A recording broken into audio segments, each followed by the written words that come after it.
The Adventure of the Dying Detective by Sir Arthur Conan Doyle. Mrs. Hudson, the landlady of Sherlock Holmes, was a long-suffering woman. Not only was her first-floor flat invaded at all hours by throngs of singular and often undesirable characters, but her remarkable lodger showed an eccentricity and irregularity in his life which must have sorely tried her patience. His incredible untidiness, his addiction to music at strange hours, his occasional revolver practice within doors, his weird and often malodorous scientific experiments, and the atmosphere of violence and danger which hung around him made him the very worst tenant in London. On the other hand, his payments were princely. I have no doubt that the house might have been purchased at the price which Holmes paid for his rooms during the years that I was with him. The landlady stood in the deepest awe of him, and never dared to interfere with him, however outrageous his proceedings might seem. She was fond of him, too, for he had a remarkable gentleness and courtesy in his dealings with women. He disliked and distrusted the sex, but he was always a chivalrous opponent. Knowing how genuine was her regard for him, I listened earnestly to her story, when she came to my rooms in the second year of my married life and told me of the sad condition to which my poor friend was reduced. "He's dying, Dr. Watson," said she. "For 3 days he has been sinking, and I doubt if he will last the day. He would not let me get a doctor. This morning, when I saw his bones sticking out of his face, and his great bright eyes looking at me, I could stand no more of it. 'With your leave or without it, Mr. Holmes, I am going for a doctor this very hour,' said I. 'Let it be Watson, then,' said he. 'I wouldn't waste an hour in coming to him, sir, or you may not see him alive.' I was horrified, for I had heard nothing of his illness. I need not say that I rushed for my coat and my hat. As we drove back, I asked for the details. 'There is little I can tell you, sir. He has been working at a case down in Rotherhithe, in an alley near the river, and he has brought this illness back with him. He took to his bed on Wednesday afternoon and has never moved since. For these 3 days neither food nor drink has passed his lips.' 'Good God, why did you not call in a doctor?' 'He wouldn't have it, sir. You know how masterful he is. I didn't dare to disobey him. But he's not long for this world, as you'll see for yourself the moment that you set eyes on him.' He was indeed a deplorable spectacle. In the dim light of a foggy November day, the sick room was a gloomy spot, but it was that gaunt, wasted face staring at me from the bed which sent a chill to my heart. His eyes had the brightness of fever, there was a hectic flush upon either cheek, and dark crusts clung to his lips. The thin hands upon the coverlet twitched incessantly, his voice was croaking and spasmodic. He lay listlessly as I entered the room, but the sight of me brought a gleam of recognition to his eyes. 'Well, Watson, we seem to have fallen upon evil days,' said he in a feeble voice, but with something of his old carelessness of manner. 'My dear fellow,' I cried, approaching him. 'Stand back! Stand right back!' said he with the sharp imperiousness which I had associated only with moments of crisis. 'If you approach me, Watson, I shall order you out of the house.' 'But why?' 'Because it is my desire. Is that not enough?'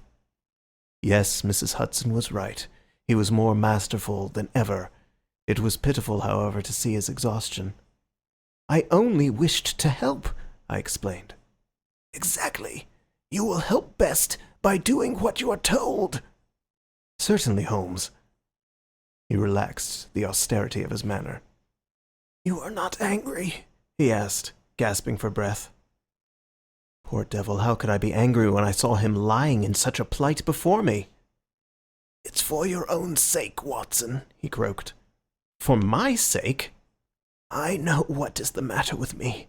It is a coolie disease from Sumatra, a thing that the Dutch know more about than we, though they have made little of it up to date. One thing only is certain, it is infallibly deadly, and it is horribly contagious.' He spoke now with a feverish energy, the long hands twitching and jerking as he motioned me away.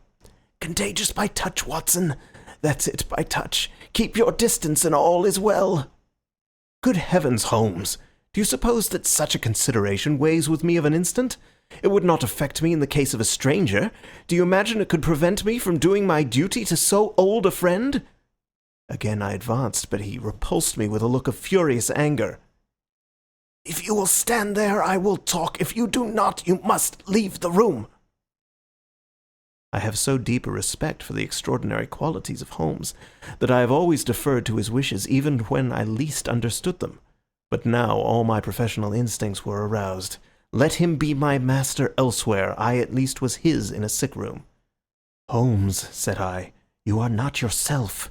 A sick man is but a child, and so I will treat you. Whether you like it or not, I will examine your symptoms and treat you for them." He looked at me with venomous eyes. "If I am to have a doctor, whether I will or not, let me at least have someone in whom I have confidence," said he. "Then you have none in me?" "In your friendship, certainly. But facts are facts, Watson, and after all, you are only a general practitioner with very limited experience and mediocre qualifications. It is painful to have to say these things, but you leave me no choice." I was bitterly hurt. "Such a remark is unworthy of you, Holmes.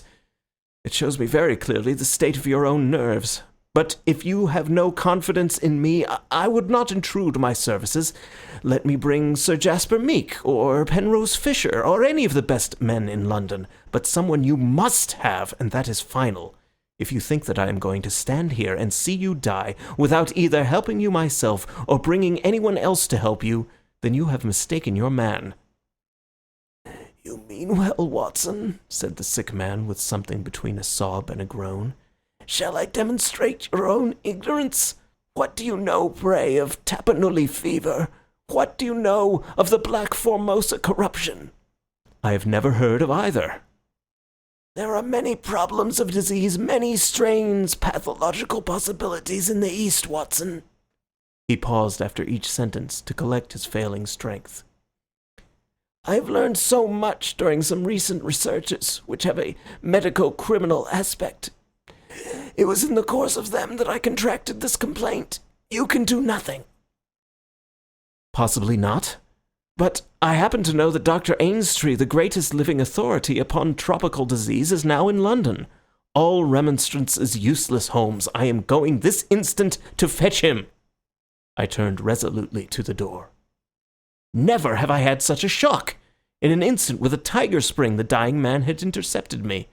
I heard the sharp snap of a twisted key. The next moment, he had staggered back to his bed, exhausted and panting after his one tremendous outflame of energy. "You won't take the key from me by force, Watson. I've got you, my friend. Here you are, and here you will stay until I will otherwise. But I'll humor you." All this in little gasps, with terrible struggles for breath between. "You've only my own good at heart. Of course I know that very well. You shall have your way, but give me time to get my strength. Not now, Watson, not now. It's 4 o'clock. At 6 you can go." "This is insanity, Holmes." "Only 2 hours, Watson. I promise you will go at 6. Are you content to wait?" "I seem to have no choice." "None in the world, Watson. Thank you. I need no help in arranging the clothes. You will please keep your distance. Now, Watson, there is one other condition that I would make. You will seek help not from the man you mentioned, but from the one that I choose." "By all means." "The first 3 sensible words that you have uttered since you entered this room, Watson. You will find some books over there. I am somewhat exhausted. I wonder how a battery feels when it pours electricity into a non-conductor. At 6, Watson, we resume our conversation." But it was destined to be resumed long before that hour, and in circumstances which gave me a shock hardly second to that caused by his spring to the door. I had stood for some minutes looking at the silent figure in the bed. His face was almost covered by the clothes, and he appeared to be asleep. Then, unable to settle down to reading, I walked slowly round the room, examining the pictures of celebrated criminals with which every wall was adorned. Finally, in my aimless perambulation, I came to the mantelpiece. A litter of pipes, tobacco pouches, syringes, penknives, revolver cartridges, and other debris was scattered over it. In the midst of these was a small black and white ivory box with a sliding lid. It was a neat little thing, and I had reached out my hand to examine it more closely when... It was a dreadful cry that he gave, a yell which might have been heard down the street. My skin went cold and my hair bristled at that horrible scream. As I turned, I caught a glimpse of a convulsed face and frantic eyes. I stood paralyzed, with the little box in my hand. "Put it down this instant, Watson, this instant, I say!" His head sank back upon the pillow, and he gave a deep sigh of relief as I replaced the box upon the mantelpiece. "I hate to have my things touched, Watson. You know that I hate it. You fidget me beyond endurance. You, a doctor, you are enough to drive a patient into an asylum. Sit down, man, and let me have my rest." The incident left a most unpleasant impression upon my mind. The violent and causeless excitement, followed by this brutality of speech so far removed from his usual suavity, showed me how deep was the disorganization of his mind. Of all ruins, that of a noble mind is the most deplorable. I sat in silent dejection until the stipulated time had passed. He seemed to have been watching the clock as well as I, for it was hardly 6 before he began to talk with the same feverish animation as before. "Now, Watson," said he, "have you any change in your pocket?" "Yes." "Any silver?" "A good deal." "How many half-crowns?" "I have 5. Too few, too few. How very unfortunate, Watson. However, such as they are, you can put them in your watch pocket, and all the rest of your money in your left trouser pocket. Thank you. It will balance you so much better like that." This was raving insanity. He shuddered, and again made a sound between a cough and a sob. "You will now light the gas, Watson, but you will be very careful that not for one instant shall it be more than half on. I implore you to be careful, Watson. Thank you. That is excellent. No, you need not draw the blind. Now you will have the kindness to place some letters and papers upon this table within my reach. Thank you. Now, some of that litter from the mantelpiece. Excellent, Watson. There is a sugar tongs there. Kindly raise that small ivory box with its assistance. Place it here among the papers. Good. You can now go and fetch Mr. Culverton Smith of 13 Lower Burke Street. To tell the truth, my desire to fetch a doctor had somewhat weakened, for poor Holmes was so obviously delirious that it seemed dangerous to leave him. However, he was as eager now to consult the person named as he had been obstinate in refusing. "I have never heard the name," said I. "Possibly not, my good Watson. It may surprise you to know that the man upon earth who is best versed in this disease is not a medical man, but a planter. Mr. Culverton Smith is a well-known resident of Sumatra, now visiting London. An outbreak of the disease upon his plantation, which was distant from medical aid, caused him to study it himself with some rather far-reaching consequences. He is a very methodical person, and I did not desire you to start before 6, because I was well aware that you would not find him in his study. If you could persuade him to come here and give us the benefit of his unique experience of this disease, the investigation of which has been his dearest hobby, I cannot doubt that he could help me." I gave Holmes's remarks as a consecutive whole, and will not attempt to indicate how they were interrupted by gaspings for breath, and those clutchings of his hands which indicated the pain from which he was suffering. His appearance had changed for the worse during the few hours that I had been with him. Those hectic spots were more pronounced, the eyes shone more brightly out of darker hollows, and a cold sweat glimmered upon his brow. He still retained, however, the jaunty gallantry of his speech. To the last gasp he would always be the master. "You will tell him exactly how you have left me," said he. "You will convey the very impression which is in your own mind, a dying man, a dying and delirious man. Indeed, I cannot think why the whole bed of the ocean is not one solid mass of oysters, so prolific the creatures seem. I am wondering. Strange how the brain controls the brain. What was I saying, Watson?" "My directions from Mr. Culverton Smith." Yes, I remember. My life depends on it. Plead with him, Watson. There was no good feeling between us. His nephew, Watson. I had suspicions of foul play, and I allowed him to see it. The boy died horribly. He has a grudge against me. You will soften him, Watson. Beg him, pray him, get him here, by any means. He can save me, only he." "I will bring him in a cab if I have to carry him down to it." "You will do nothing of the sort. You will persuade him to come, and then you will return in front of him. Make any excuse so as not to come with him. Don't forget, Watson. You won't fail me. You never did fail me. No doubt there are natural enemies which limit the increase of the creatures. You and I, Watson, we have done our part. Shall the world then be overrun by oysters? No, no, horrible. You'll convey all that is in your mind." I left him full of the image of this magnificent intellect, babbling like a foolish child. He had handed me the key, and with a happy thought I took it with me lest he should lock himself in. Mrs. Hudson was waiting, trembling and weeping, in the passage. Behind me, as I passed from the flat, I heard Holmes's high, thin voice in some delirious chant. Below, as I stood whistling for a cab, a man came on me through the fog. "How is Mr. Holmes, sir?" he asked. It was an old acquaintance, Inspector Morton of Scotland Yard, dressed in unofficial tweeds.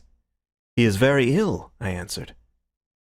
He looked at me in a most singular fashion. Had it not been too fiendish, I could have imagined that the gleam of the fanlight showed exultation in his face. "I heard some rumour of it," said he. The cab had driven up, and I left him.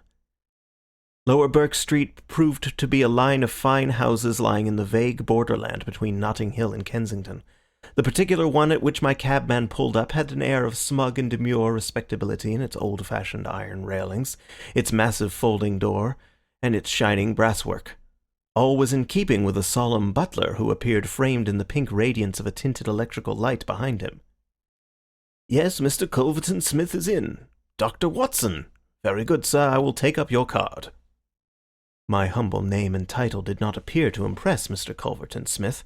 Through the half-open door I heard a high, petulant, penetrating voice. "Who is this person? What does he want? Dear me, Staples, how often have I said that I am not to be disturbed in my hours of study?" There came a gentle flow of soothing explanation from the butler. "Well, I won't see him, Staples. I can't have my work interrupted like this. I am not at home. Say so. Tell him to come in the morning if he really must see me." Again the gentle murmur. Well, give him that message. He can come in the morning or he can stay away. My work must not be hindered." I thought of Holmes tossing upon his bed of sickness and counting the minutes perhaps until I could bring help to him. It was not a time to stand upon ceremony. His life depended upon my promptness. Before the apologetic butler had delivered his message, I had pushed past him and was in the room. With a shrill cry of anger, a man rose from a reclining chair beside the fire. I saw a great yellow face, coarse-grained and greasy, with heavy double chin and two sullen, menacing grey eyes which glared at me from under tufted and sandy brows. A high bald head had a small velvet smoking cap poised coquettishly upon one side of its pink curve. The skull was of enormous capacity, and yet as I looked down, I saw to my amazement that the figure of the man was small and frail, twisted in the shoulders and back like one who has suffered from rickets in his childhood. "What's this?" he cried in a high, screaming voice. "What is the meaning of this intrusion? Didn't I send you word that I would see you tomorrow morning?" "I am sorry," said I, "but the matter cannot be delayed. Mr. Sherlock Holmes—" The mention of my friend's name had an extraordinary effect upon the little man. The look of anger passed in an instant from his face. His features became tense and alert. "Have you come from Holmes?" he asked. "I have just left him." "What about Holmes? How is he?" "He is desperately ill. That is why I have come." The man motioned me to a chair and turned to resume his own. As he did, I caught a glimpse of his face in the mirror over the mantelpiece.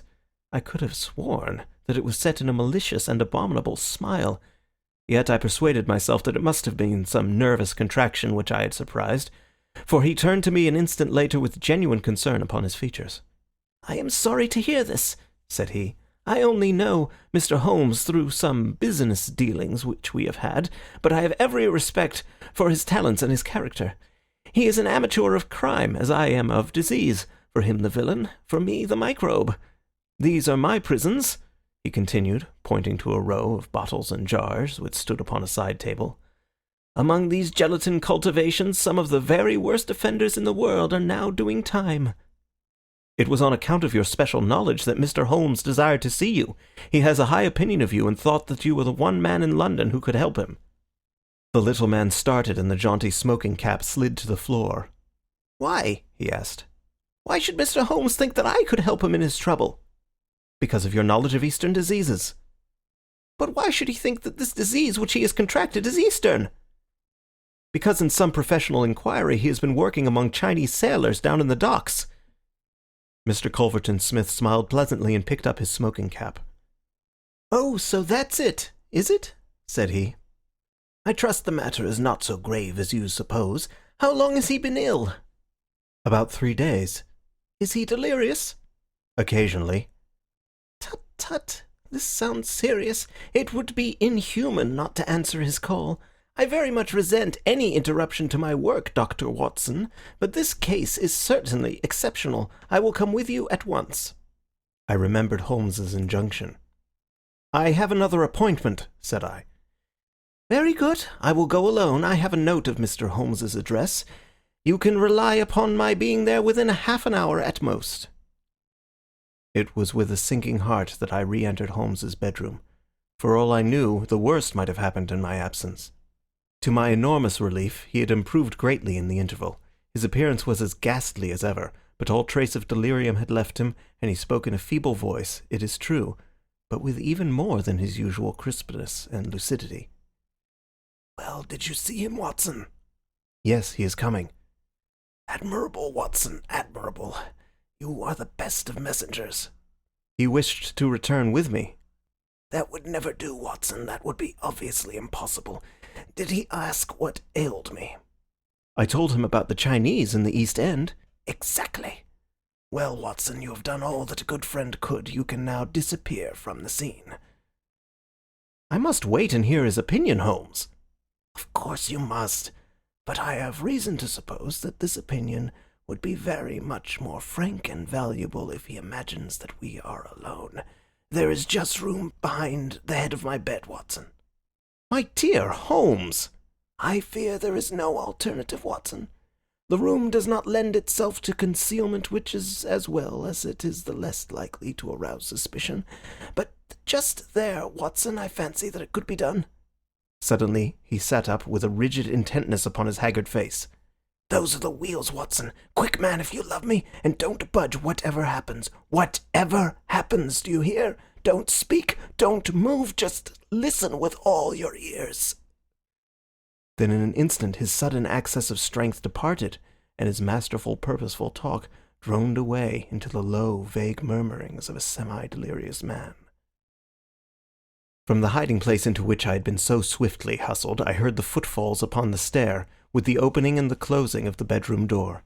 Then, to my surprise, there came a long silence, broken only by the heavy breathings and gaspings of the sick man. I could imagine that our visitor was standing by the bedside and looking down at the sufferer. At last that strange hush was broken. "Holmes!" he cried. "Holmes!" in the insistent tone of one who awakens a sleeper. "Can't you hear me, Holmes?" There was a rustling as if he had shaken the sick man roughly by the shoulder. "Is that you, Mr. Smith?" Holmes whispered. "I hardly dared hoped that you would come." The other laughed. "I should imagine not," he said. "And yet, you see, I am here. Coals of fire, Holmes, coals of fire." "It is very good of you, very noble of you. I appreciate your special knowledge." Our visitor sniggered. "You do. You are fortunately the only man in London who does. Do you know what is the matter with you?" "The same," said Holmes. "Ah, you recognize the symptoms?" "Only too well." "Well, I shouldn't be surprised, Holmes. I shouldn't be surprised if it were the same. A bad lookout for you if it is. Poor Victor was a dead man on the 4th day. A strong, hearty young fellow. It was certainly, as you said, very surprising that he should have contracted an out-of-the-way Asiatic disease in the heart of London. A disease, too, of which I had made such a very special study. Singular coincidence, Holmes. Very smart of you to notice it, but rather uncharitable to suggest that it was cause and effect." "I knew that you did it." "Oh, you did you? Well, you couldn't prove it anyhow. But what do you think of yourself, spreading reports about me like that, and then crawling to me for help the moment that you were in trouble? What sort of a game is that, eh?" I heard the rasping, laboured breathing of the sick man. "Give me the water," he gasped.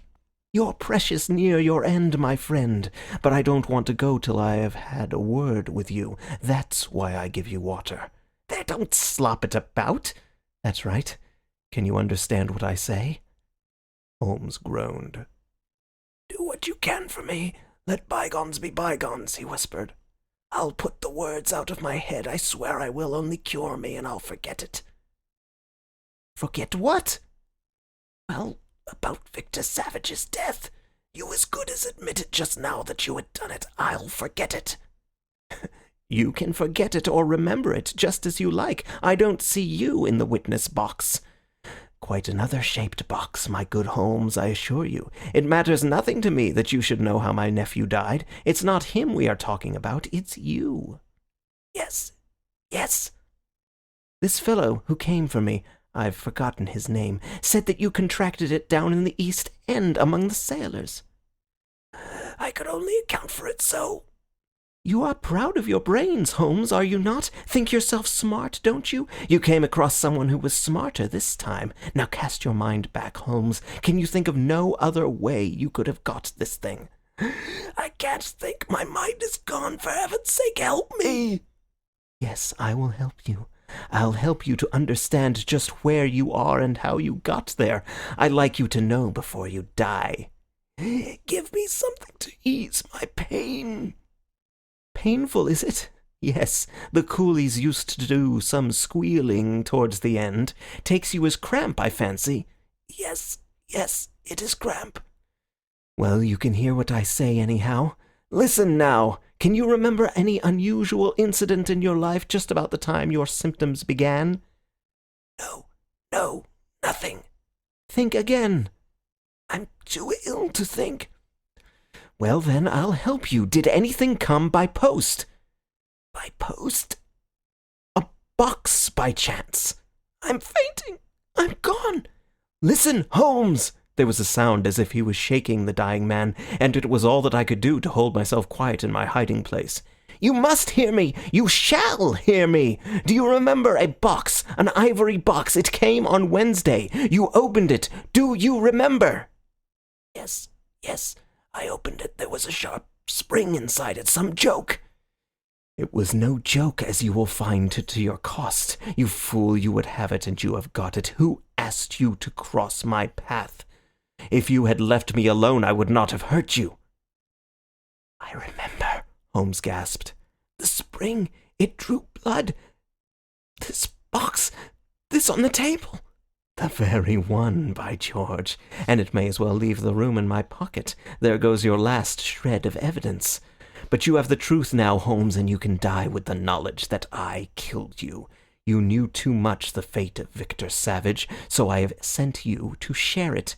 You are very near your end, Holmes. I will sit here and I will watch you die." Holmes's voice had sunk to an almost inaudible whisper. "What is that?" said Smith. "Turn up the gas?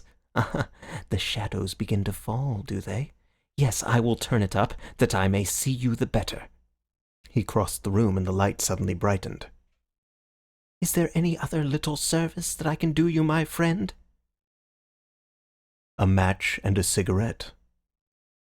I nearly called out in my joy and my amazement. He was speaking in his natural voice, a little weak perhaps, but the very voice I knew.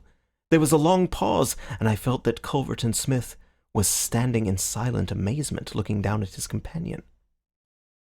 "What's the meaning of this?" I heard him say at last, in a dry, rasping tone. "The best way of successfully acting a part is to be it," said Holmes. I give you my word that for 3 days I have tasted neither food nor drink, until you were good enough to pour me out that glass of water. But it is the tobacco which I find most irksome. Ah, here are some cigarettes. I heard the striking of a match. That is very much better. Hello, hello! Do I hear the step of a friend? There were footfalls outside, the door opened, and Inspector Morton appeared. All is order, and this is your man, said Holmes. The officer gave the usual cautions. I arrest you on the charge of the murder of one Victor Savage, he concluded. And you might add the attempted murder of one Sherlock Holmes, remarked my friend with a chuckle. To save an invalid trouble, Inspector, Mr. Culverton Smith was good enough to give our signal by turning up the gas. By the way, the prisoner has a small box in the right-hand pocket of his coat, which it would be as well to remove. Thank you, I would handle it gingerly if I were you. Put it down here. It may play its part in the trial. There was a sudden rush and a scuffle, followed by the clash of iron and a cry of pain. You'll only get yourself hurt, said the inspector. Stand still, will you? There was the click of the closing handcuffs. A nice trap, cried the high, snarling voice. It will bring you into the dock, Holmes, not me. He asked me to come here to cure him. I was sorry for him, and I came. Now he will pretend, no doubt, that I have said anything which he may invent which will corroborate his insane suspicions. You can lie as you like, Holmes. My word is always as good as yours. Good heavens, cried Holmes. I had totally forgotten him. My dear Watson, I owe you 1,000 apologies. To think that I should have overlooked you. I need not introduce you to Mr. Culverton Smith, since I understand that you met somewhat earlier in the evening. Have you the cab below? I will follow you when I am dressed, for I may be of some use at the station. I never needed it more, said Holmes, as he refreshed himself with a glass of claret and some biscuits in the intervals of his toilet. However, as you know, my habits are irregular, and such a feat means less to me than to most men. It was very essential that I should impress Mrs. Hudson with the reality of my condition, since she was to convey it to you, and you in turn to him. You won't be offended, Watson. You will realize that among your many talents dissimulation finds no place, and that if you had shared my secret, you would never have been able to impress Smith with the urgent necessity of his presence, which was the vital point of the whole scheme. Knowing his vindictive nature, I was perfectly certain that he would come to look upon his handiwork. But your appearance, Holmes, your ghastly face. 3 days of absolute fast does not improve one's beauty, Watson. For the rest, there is nothing which a sponge may not cure. With Vaseline upon one's forehead, belladonna in one's eyes, rouge over the cheekbones, and crusts of beeswax round one's lips, a very satisfying effect can be produced. Malingering is a subject upon which I have sometimes thought of writing a monograph. A little occasional talk about half-crowns, oysters, or any other extraneous subject produces a pleasing effect of delirium. But why would you not let me near you, since there was in truth no infection? Can you ask, my dear Watson? Do you imagine that I have no respect for your medical talents? Could I fancy that your astute judgment would pass a dying man who, however weak, had no rise of pulse or temperature? At 4 yards I could deceive you. If I failed to do so, who would bring my Smith within my grasp? No, Watson, I would not touch that box. You can just see if you look at it sideways where the sharp spring like a viper's tooth emerges as you open it. I dare say it was by some such device that poor Savage, who stood between this monster and a reversion, was done to death. My correspondence, however, is, as you know, a varied one, and I am somewhat upon my guard against any packages which reach me. It was clear to me, however, that by pretending that he had really succeeded in his design, I might surprise a confession. That pretense I have carried out with the thoroughness of the true artist. Thank you, Watson. You must help me on with my coat. When we have finished at the police station, I think that something nutritious at Simpson's would not be out of place. End of The Adventure of the Dying Detective